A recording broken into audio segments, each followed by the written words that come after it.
and blessings, everybody. Peace and blessings. Peace and blessings. We made it. We're here.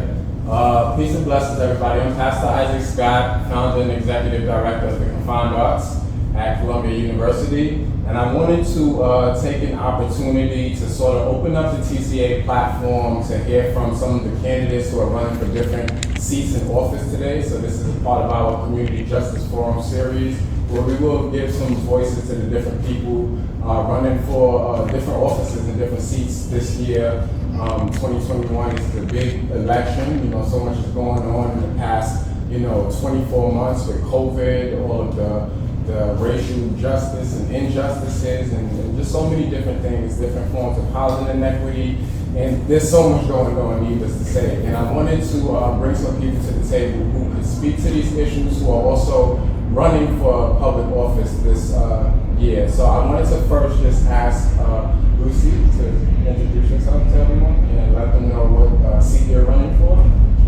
Yes. Thank you. Well, I'm so honored to be here with my friend Pastor Isaac Scott and all the folks from TCA and the Center for Justice. I admire you so much, and it's been a pleasure to partner with your organizations over the years in our work together for criminal justice reform. I've run a national criminal justice reform organization, and I've served as an assistant district attorney right here in Manhattan, handling the most serious, violent, and complex cases. Based on my work alongside victims of crime and alongside incarcerated and formerly incarcerated New Yorkers, I know that the role of the district attorney must encompass far more than prosecution alone. This became abundantly clear to me when I handled a heartbreaking case many years ago in which two masked gunmen stepped out from behind a parked car on Upper Broadway and opened fire, hitting 5 people and killing one, the father of a 3-year-old. I became close to the mother of the young man who had been killed over the course of the investigation. We were able to identify the gunmen. They were indicted, went to trial, and a jury returned a guilty verdict. The following morning, I called the mother of the young man who had been killed and asked how she felt. And she said, "I slept all night for the first time since my son was killed. But when I woke up, all I could think about were the moms of those 2 boys," referring to 2 men who had just been convicted of murdering her son. I was a new parent myself at the time, and her incredible compassion inspired me to create a first-of-its-kind college and prison program to bring assistant district attorneys inside New York's prisons to work alongside incarcerated New Yorkers to develop ideas for change and to implement them. And I'm honored to have had the partnership with the Columbia Center for Justice in doing that work. And I'm running for district attorney to build a district attorney's office alongside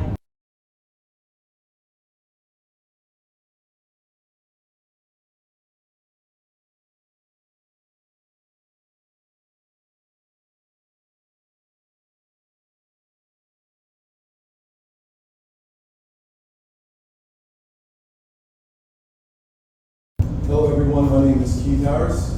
I'm from the Manhattan Valley area of New York City, of West Side District 7 from Frederick Douglass Houses. And I'm running for the city council seat position. I've known Pastor Scott for a number of years. We actually grew up with one another. And we've seen a stark change in the neighborhood from when we grew up to where we are now. The reason why I'm running is I believe that since the pandemic, we have a new set of problems. And right now, you can't handle new problems with old solutions. My focus is small business revitalization, community safety, as well as creating careers and not just jobs for young people in our area. I want you to join me in this conversation and dialogue that we have to kind of like iron out some of the issues that people may see at the forefront of their daily walk through the neighborhood versus the things that they may not know can affect them. So I'm thankful for the platform. I'm thankful to meet you, Lucy, and I can't wait to share dialogue with you guys, and let's start the conversation. So let's just keep it right there. Can you tell us why you're passionate about being an advocate for City Council and District 7 specifically, and tell us about your relationship to the community? Okay, well, I lived in District 7 since 1988. In terms of being passionate about it, everyone's passionate about their home, where they grew up, and when you can feel the change and see the change, and it's not trending upward, you have to spring into action. When I grew up, we really didn't, and you can relate to this, we really didn't have anyone we could identify as a political leader that spoke to us, that educated and enlightened us about how we can make the changes from what we saw to then to now. So I decided to take up the mantle, step up. One of my strong suits is I have the ability to see the corners inside of the circle, and in those corners are where the right ideas are. I'm an engineer by trade, so broadcast engineering, you have to pull apart things, deconstruct them to reconstruct them. And pulling apart the issues that we have now, I see there are certain sectors where there's a lot of room for improvement as well as innovation, and that mindset, it just compelled me to run and make the change that we definitely need. Thank you. So I guess swinging to you, Lucy, a question similar to that one that I just asked Keith. Why are you passionate, or what's causing you to really advocate for a better criminal justice system? And just with your experience in the DA's office, tell us, we don't just want that answer. We want to know, from you, why does this DA's office need to be better? I can give some examples, having been someone who was prosecuted through it, right?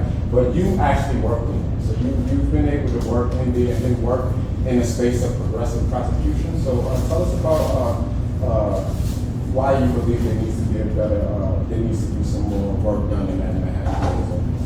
Well, I heard it from communities during my time serving as an assistant DA and during my time as a national criminal justice reform leader.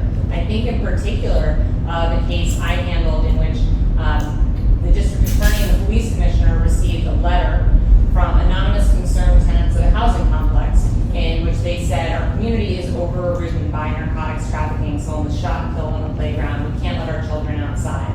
So I was tasked with running an investigation into this narcotics trafficking and built an investigation over a course of a year and a half, including wiretapping and complex investigative tools. And we were able to identify the two people who did not live in the community, who were bringing in hundreds of thousands of dollars of phencyclidine a week and using children as young as 8 years old to act as lookouts.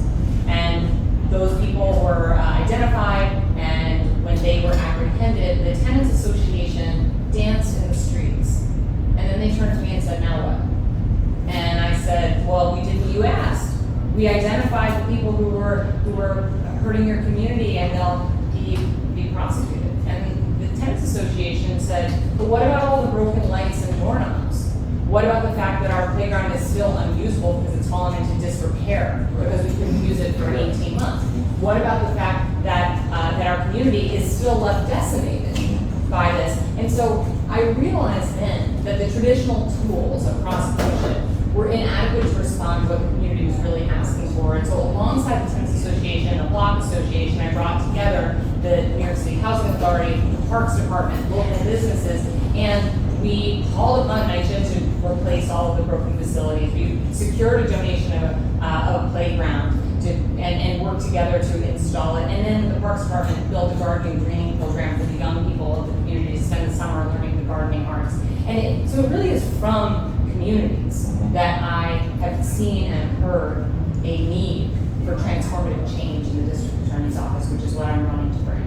And I just want to jump in, like what you mentioned is community alignment, and also the situation that you mentioned with the disrepair, the maintenance issues. All of these things have an effect on the mindset and the attitude and the spirits of the people that exist in the community. So when you come from your position and I come from my position, we have to include the community as well to make sure that the alignment there is community with the people that are in a position to make change, as well as those that want to represent the community and tell you what they needed outside of your day-to-day duties of prosecution. All right, Keith, so thank you for jumping in there. Tell us a little bit about how your approach to the city's budget reflects your position on public safety and crime prevention. And then speak to a little bit, I'm going to mess some questions here. And in that same token, you can speak to the need to reallocate and how you could reallocate reasonably and sensibly. These are questions that I want to continue to ask to different people a lot, because there's a lot of, we got to take money from there, take money from there, keep funding police. But do we really know how to take it out without creating a void that will that can't be filled, or like what needs to happen for there to be a reallocation? What should that look like? So conventional wisdom is you never put good money after bad money. So you have to break down the list item by item. Look at the budget. You see what works, you put it over here. You see what doesn't work, you put it over here, and you keep it there, and you come up with new ideas that can facilitate the community. Now, when you speak of the police, we call the police for mental health issues, we call the police for domestic violence issues, and we call the police for shootouts and other forms of criminal activity. I think that we need to have a barrier between the community and the local police, say domestic violence interventionists, or community, I guess you would have not so much of a volunteer corps, but people that are skilled and trained to handle the issues outside of aggressive crime, outside of gun violence. These are the things that needed to be added into the budget, because if you're a New York City police officer, you have to deal with a litany of issues that you may not be qualified for, you know, especially when it comes to mental health and domestic violence issues. So if we can have I don't want to use the authoritarian term of force, but say a squad, a task, or any group of individuals that have conflict resolution training to deal with those other issues, I think those are things that need to be inserted into the budget. So that way you're not working with an exasperated police force that have to deal with things that they may not be qualified for. I just want to point out something, because I know that Pastor Isaac and I share a commitment to the idea that language matters, that we do call police departments here in the United States the police force. And that is different from, say, the UK, where they call them the police service. Mm-hmm. And so part of what I hear you saying, and I agree with, is calling for a reframing of policing that is grounded in principles of service rather than of force. I agree. Absolutely. Lucy, to that point, so I was watching the news. I've always watched the news, but I particularly saw something the other day, and I said I should probably ask Lucy about this, because it's probably very relevant to you being a DA. When talking about repeated releasing people who are arrested for violent crimes, Police Commissioner Shea said, quote, "We need help with some of these laws. We cannot be just chasing our tail, catch and release. So really, and to me, this is geared at the no cash bail, and that, you know, folks are not being held. They can't just hold people on bail anymore. So a lot of people who might have been held on bail are being let go, and sometimes people are reoffending. So they call it catch and release policy. So it's like they can't keep people, so they got to catch them and let them go. With that sort of thinking about the policies that are, to many of us, progressive, what will be the relationship between the district attorney's office and the NYPD to sort of balance that need for progression, but also understanding the perspective that they take? Well, first, just what I was just talking about, I'll say that to me, using the term catch and release with respect to a human being is rather dehumanizing. It's when people talk about going fishing, or maybe a dog catcher would talk about catching animals in a city or something. So I would push back on that way of framing this. But the district attorney can and must play a critical role in ensuring that police are held accountable for instances of brutality and misconduct. But more than that, the police, we agree that we need a change in culture in policing, and the district attorney can be part of helping effectuate that culture change. So I'm so deeply honored to have the endorsement and support of families who've lost loved ones to police violence, including Valerie Bell, Sean Bell's mother, Victoria Davis, Delron Small's sister, and others. And proud to have worked alongside those families to create a set of best practices for how prosecutors can make sure that police are held appropriately accountable in instances of misconduct. And I'm deeply committed to building a unit at the district attorney's office to undertake that work, including the culture change work, like tracking officers who are found to be unreliable and making sure that cases are not prosecuted when they're brought pursuant to an arrest by an officer who has any concerns about their credibility. Thank you for that. Supremacy. I want to stay with you for a second. I'm going to ask a question that I think is an important question to ask given everything that's going on and when we talk about representation in legal spaces and all of that. As a white woman leading the office, which will predominantly prosecute black and brown individuals, we know that because that's still the space we're in right now. And so that changes, right? Because you also have the power to work towards that change. How does race play a role in your work, and how do you see your role in all of this? You know, that was it's interesting because that was when asked that way, I think it's a special question because the DA's office is still prosecuting predominantly black and brown people. Yeah. You know, what does that mean when we talk about ending white supremacy? You know, things like that. Well, I'm so aware of my privilege as a white woman, and I have observed the ways in which it has contributed to successes over the course of my career. And one that really comes to mind was a very well-regarded senior black assistant district attorney who has since left the office said to me, you know, the reason you were able to do that college and prison program was because you were a white woman with the idea. And I thought, I hadn't thought of it that way. And she said, you know, black assistants in the office had a lot of ideas about community engagement over the years that never got any traction. And it was important to me to hear that and to think about it. And it's important to me wherever possible to recognize it and to commit to making sure that I open the privilege to as wide an array of people as possible, especially people who have traditionally not had a seat at the table. And that is the commitment that I've made through college and prison class, but more importantly, I think the commitment that I made as a candidate to making sure that as district attorney, that directly impacted community members are a part of the office at every level, that we hire directly impacted community members, that we have an advisory council of directly impacted community members, and as you remind me regularly, Pastor, everyone is a directly impacted community member, and it is kind of a euphemism to equate that with formerly incarcerated. But I use it in this context because I think it's so important that we talk about it in terms of bringing everyone to the table. And not necessarily because they're formerly incarcerated or because they were a crime victim, but because the entirety of their lived experience is relevant to the DA's policy changes. Thank you. It's good to know that something good is coming out of all my rambles.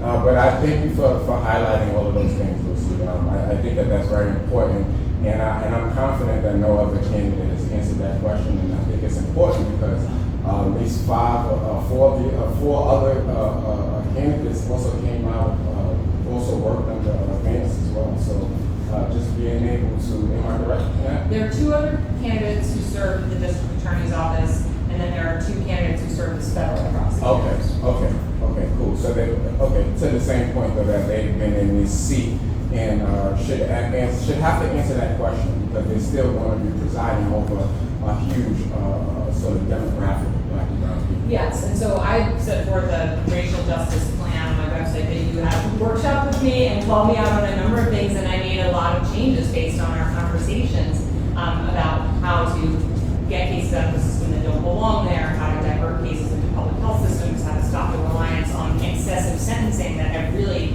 contributed to racial injustice. But I think it's also important to note that I am committed to making sure the office expands its investigations and prosecutions into white-collar matters, and that in part of racial equity is ensuring that we shrink the criminal justice footprint with respect to black and brown communities, but also use the levers of the office to make sure that everyone is held accountable for criminal conduct. So thank you, Lucy. I want to shift over to you, Keith. Just thinking about the incident that took place on 103rd between Amsterdam and Broadway about a week ago. I saw the video, and like Keith said, we grew up together, so that's my mother lives right around the corner from that shooting. And you know, immediately I text the article to my family, and I just said, you know, be careful when you're out there because it's like, wow, that's the train station that everybody goes to. You But my question to you, my brother, is how does your approach to youth development build off of your approach to public safety? Expound on the connection between opportunity and preventing crime, and definitely let us hear some of that innovative ideas that you have. Okay, and once again, I'll give you an example. When we were younger, it was difficult for trouble to find us, but now I find that for younger individuals now, it's easier for trouble to find them. And the reason why that dynamic exists is because they don't have the same plethora of options that we have. Growing up after school, we had an after school program, we had programs on the weekend, we had programs that went after the after school program. One of the things that I'm proud of is that when I worked at the Children's Aid Society, I sat on a committee that did a partnership with Intel Solutions. But what that enabled us to do back in 2004, 2005, 2006 was introduce the young teenagers at the time to the burgeoning technology field. We were doing broadcasts, we built a studio, we built a software, hardware development facility, all under one roof. The retention rate, we had a huge turnover before the program. After that, retention rates consistent, attendance consistent. In terms of young individuals that participated in the program that I oversaw, we had about 4 that trickled into, unfortunately, the criminal justice system. However, once they were released, they still had the skill set of technology and trade to propel them to live a normal, everyday existence. So even though they fell off the beaten path a little bit, they were able to rebound and go back to living, the day where they can feed their families, where they can work. And it wasn't necessarily a stigma that they went through the system, but they use it as something to teach others now as they're adults. And in terms of the innovative ideas, look, you can't go wrong with STEM curriculum, not only in normal school, but in secondary school options. Science, technology, engineering, math, and to that, I would like to add wealth education. Because now we exist in a world where there's cryptocurrency. You have to understand how the stock market works. What's the Dow Jones? What's NASDAQ? What's penny stock? Young people have a thirst for understanding what is this new world that I'm in and how I can maximize my potential. And they have the gifts and the tools to actually reach where they believe they can be. But you have to have the systems intact and the programs intact that can extract that to put them on a track where they're focused and they're determined to get there. And with the budgeting of the city council and the programs that we need to put money into, those are some of the things that I look forward to doing as the council representative for District 7. So just following that, how will you work with other city council members across differences to execute your campaign or some of those same things you just said? Well, like I said to Lucy earlier, the key word is alignment. We all have to be aligned at what's important. And I'll tell you right now, this is something that everyone knows, but no one says. There are career politicians that put their career aspirations ahead of what the people need. I am not one of those individuals. I am of the people, I am for the people, I am by the people, because I'm not a career politician. I'm just a man that's looking to service my community the best way that I can with the tools that I have. I've done it before, and I'm looking to do it on a larger level. So if the other members of the city council are not properly aligned with serving the people of their district, hopefully they won't be wrong for the world of city council, because that's a disservice to the people that put them in office. Right. I heard, it's funny because someone reminded me, people go for office are running for public service. So I said they're here to serve, and that's usually not how they're portrayed, right? They're portrayed as we're here to serve a little more, Yeah. And it's a very weird and twisted dynamic, but I appreciate folks like yourself who are just don't have that background and just want to serve the community, without any intentions or other than to serve the community. Well, let me even jump in. I'll tell you this: the world prior to 2020, there were a certain set of issues that you would say the average politician was conditioned to handle and deal with, right? Not only have the circumstances changed, the problems have changed. And then the consciousness of the general public has been awakened. So you can't get too far with those ideas that you had, and you can filibuster and you can talk all you want. And I hear a lot of other candidates using $20 language with $2 ideas. But the people can't take that to the bank to feed their family. So that's where new people have to step up, like Lucy and like myself, to bring innovative ideas to change some of the new problems that we have. That's right. So I want to ask you both a question on community engagement, and I'll start with you since you were already going. How will you incorporate the voices from District 7 into your work as City Council member?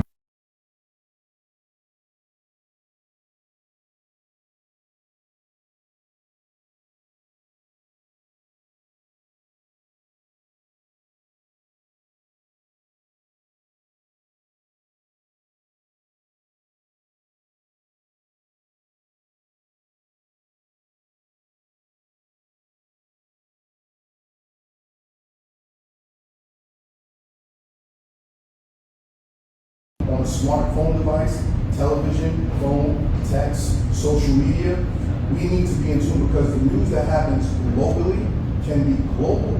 Because someone in a different district, if they tune into the local broadcast, they may not know what's going on, especially now when you need information disseminated and distributed quickly, whether it's for vaccinations, whether it's for updates on the pandemic, whether it's, like you said, there was a shooting locally, right? That went to social media, then it went to the broadcast for everyone in the city to see. If there's a District 7 or District 9 or a District 12 channel or media platform, then you can get an alert and you know, okay, there's high-level police activity going on in this area. Maybe I need to, call my children at the school and say, hey, wait till I come pick you up. So one of the things that I would love to do is have the opportunity to create a media platform for the district, by the district, highly engaged with the people of the district, so that way the information, and it can be vital information, can get to them sooner rather than later. I love that. Lucy, communities rarely see the DA's face, let alone receive their direct aid. And it's funny because I know you always out there, so this is an easy one. But what will you do to ensure face-to-face community engagement as the Manhattan District? I'm going to keep doing what I've always done. It's not a desk job, right? And it certainly won't be for me. I've lived in Harlem for almost 20 years. That's home. Sadly, that is where a lot of the cases I handle happened. But I think it was really important that the district attorney live in and be connected with members of the community that she serves. And that's exactly how I intend to continue operating as DA. Plus the fact that that some of my closest advisors are deeply embedded in the community. Because of course one person can't be everywhere all at once, but I do intend to embed community liaisons in every trial division in the office so that all of the 500 lawyers who handle cases in the district attorney's office have points of contact with community liaisons who are out there in the streets, and to encourage all of the lawyers in the office to get out and do community advocacy work, to get out there and work with members of the community, not just when they're trying to solve a crime, but to really know people and be part of pro-social community events that make New York City the best place in the world to live. Thank you so much for that. So I'll end with this final question. This is the same question to both of you. Lucy, you can start. Are there any proposed policies and or programs of yours that you think will be particularly effective and or unique that you want to highlight, that you can just highlight, or something that, a policy that you feel is very pertinent right now to something or a situation or a current event that you want to really highlight and ask people to pay attention to? Well, as you well know, I have committed to more than 27 policies that I outlined in a comprehensive policy book that are available on my website, votelucyline.com. And I've set them forth not just to demonstrate the depth of my understanding of the office and the extent to which I've worked alongside community members to build out these plans to transform the office, but also to serve as a kind of report card for my administration, so that you and you and you can say to me, DA, you promised on page 14 that you were going to get this done, and it isn't done yet. Because for far too long, the district attorney's office has been a black box, and we haven't known what's going on behind the curtain.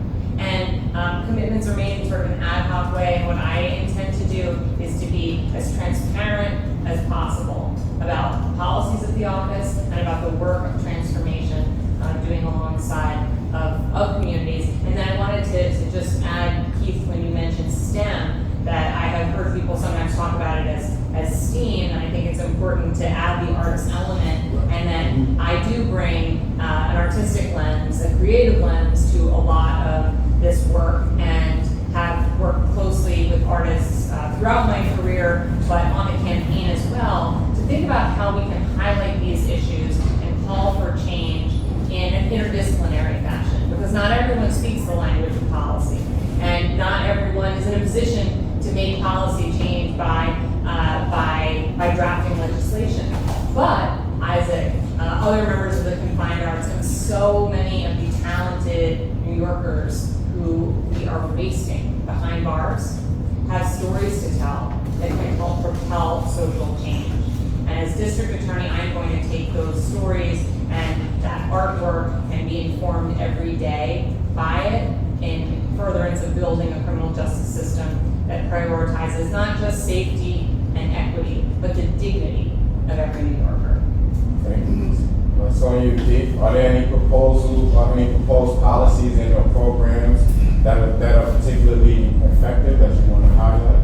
Yeah, but I want to piggyback off of what Lucy said and speak to the viewer here. When it comes time to formulate a policy to change the things within the community, I just want the voters, the listeners, and the viewers to know that you dictate the policy. You dictate the direction of justice. You dictate what is important. I had a young man come up to me and say, "Hey, so I see you're running for city council. What are you promising?" Look, I can only promise to do the best job that I can, but part of that job is listening to you. You have to tell us what we need to do for you. You know, we can have the best ideas in the world, but if there's no two-way communication about how we can do our job and best serve you, then we can't move forward to the level of policy and legislation.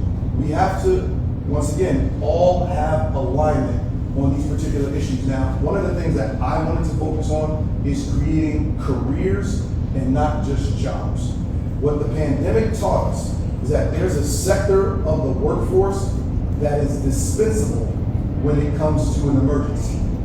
And the people that I know that have had careers, technology, trade, frontline workers, we respect you and we love everything that you've done. They were able to work throughout the pandemic, and even the post-pandemic, they're still continuing to work.